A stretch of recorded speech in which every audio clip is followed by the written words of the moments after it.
This is VOA News via remote. I'm Diane Roberts. Ukraine pledged on Monday to bolster its defenses in frontline Bakhmut after reports that Kyiv was withdrawing from the city that's become a symbolic prize in the war. The eastern Ukrainian city has been virtually flattened in what has become the longest and bloodiest battle since Russia's more than year-long invasion.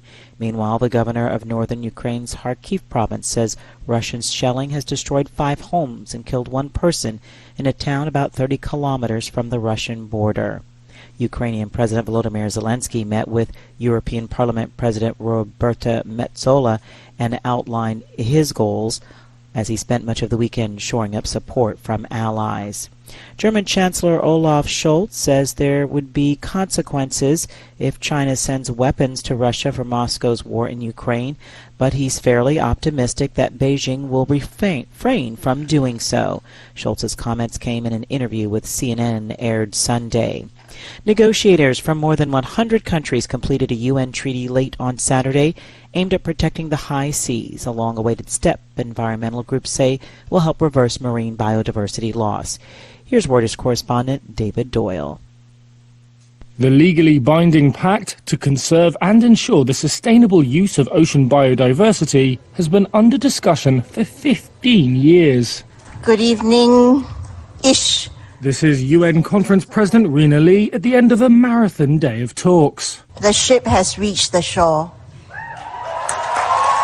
The treaty is seen as a crucial component in global efforts to bring 30% of the world's land and sea under protection by the end of the decade. Very little of the high seas, which are outside national jurisdictions, are subject to any protection. This is VOA News.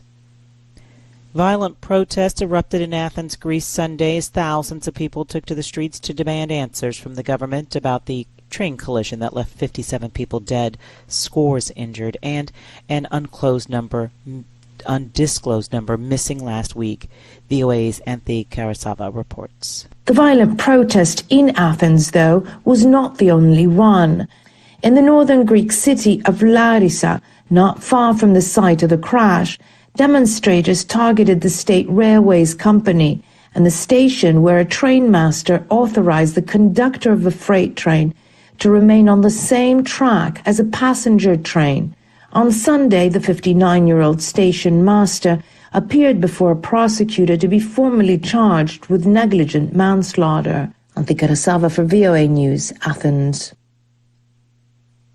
Iran's supreme leader says that if a series of suspected poisonings at girls' schools are proven to be deliberate, the culprits should be sentenced to death for committing an unforgivable crime. VOA's Tommy McNeil reports. Monday's remarks were the first time Supreme Leader Ayatollah Ali Khamenei, who has the final say in all matters of state, has spoken publicly about the suspected poisonings. The incidents began late last year and have reportedly sickened hundreds of children. Iranian officials only acknowledged them in recent weeks and have provided no details on who may be behind the attacks or what chemicals, if any, have been used.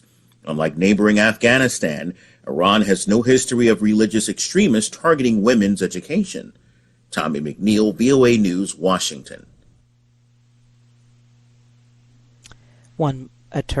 A residential building that was damaged during the February 6th earthquake in Turkey collapsed Monday during a controlled demolition. 1 month later, heavy machines are dotted around the area to demolish buildings damaged by the powerful quake. A total of at least 52,000 people have been confirmed dead from earthquakes in Turkey and nearby Syria. Saudi Arabia said Monday it was depositing $5 billion in Turkey's central bank, a potentially major boost as the country grapples with damage from last month's earthquake and inflation ahead of presidential elections. The Saudi government said in a statement the decision will shore up Turkey's foreign reserves and help it combat inflation.